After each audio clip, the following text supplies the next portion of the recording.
Auzu billahi minash shaitanir rajim. Bismillahir rahmanir rahim. Assalamu alaikum wa rahmatullahi wa barakatuhu. We all know Babarkat month Ramadan has started. I hope everyone's Ramadan is going in a better way. Alhamdulillah. It's a kind request to my viewers to subscribe my channel and help me spreading the knowledge of Islam with the correct references from Quran and Hadith. Today, I am going to brief the first juz of Quran before proceeding to the main topic. Let me give some introduction. All will be in a hurry to complete the Quran in 30 days, however it may be possible. But it is said that Quran is sent to us not only to memorize, recite and read it, it is sent to us to follow it as it is mentioned in it. In verse number 2 of Surah Al-Baqarah, it is mentioned, Zalikal Kitabu la raiba fi hudal lil muttaqeen, which means this is the book, the Quran, whereof there is no doubt, a guidance to those who are al-muttaqeen, the pious and righteous persons who fear Allah much, abstain from all kinds of sins and evil deeds which He has forbidden, and love Allah much, perform all kinds of good deeds which He has ordained. Quality should matter the most and not the quantity. Even if you spend understanding only one juz the whole Ramadan, it is far better than just reciting blindly the whole Quran without knowing the meaning of it. In this video, I am covering the summary of juz 1. This summary covers the first one juz of Quran, beginning with Surah Fatiha and concluding with verse 141 of Surah Baqarah. Start of first juz.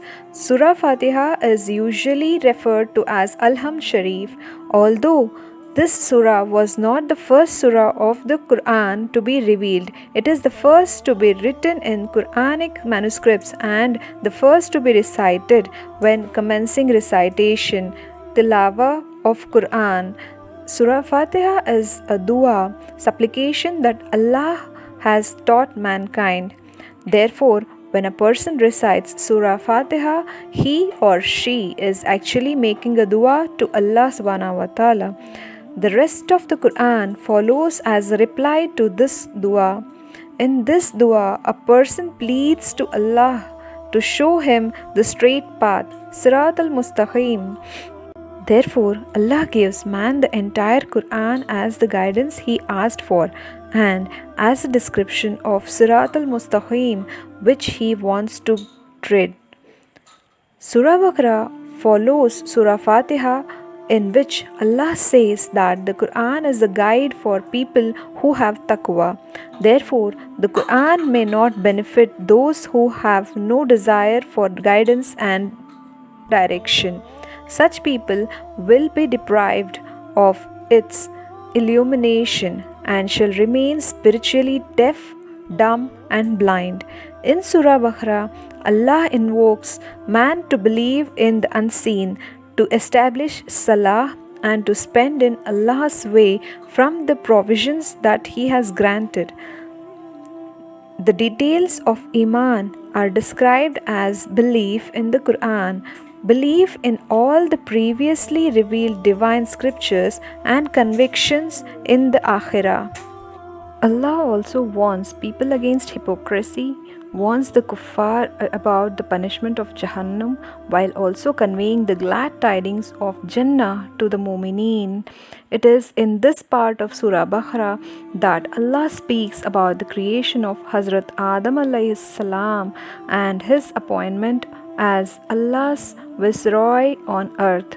The test between the knowledge of Hazrat Adam alayhi salam and the angels is mentioned, together with Allah's command to the angels to prostrate before Hazrat Adam alayhi salam. While all the angels complied, Iblis refused. As a result of his arrogance, he was cursed and expelled from Jannah. Thereafter, the accursed Iblis tricked Hazrat Adam alayhi salam and Hazrat Hawa radiyallahu anha into eating from the forbidden tree. Thereafter, they were sent to live on earth. They repented to Allah and were forgiven. Allah also speaks to the time when He summoned Hazrat Musa alayhi salam to Mount Tur to receive the Torah, that is Torah. In his absence, the Bani Israel began to worship the calf. However, they were forgiven for this act when they repented. On a daily basis, Allah provided them with man and salwa to eat from the heavens and also provided water for them from 12 springs that gushed from a rock. Allah describes how the Jews were ungrateful for Allah's bounties and how they behaved rebelliously and insolently. This, together with their hypocritical conduct, drew Allah's punishment upon them. Thereafter, Allah speaks about Hazrat Ibrahim alayhi salam, who was successful in every trial that Allah put him through. As a reward for this, Allah made him a guide of mankind. Allah commanded him and his son Hazrat Ismail alayhi salam to construct the Kaaba, which they duly did. Hazrat Ibrahim alayhi salam made dua to Allah to raise a Nabi from among his progeny who would be a guide for mankind. Allah accepted this dua by raising Hazrat Muhammad sallallahu alaihi wasallam as a Nabi to the universe, via whom guidance spread throughout the world. End of First Jews. May Allah subhanahu wa ta'ala accept our ibadah, our duas, our tawbah. Ameen ya Rabbil Alameen. Jazakallahu khairan for watching. If you want to know about any hadith with reference, kindly drop a message in the comment section. To get the notification of the uploaded videos, kindly subscribe to my channel. Assalamu alaikum wa rahmatullahi wa barakatuh.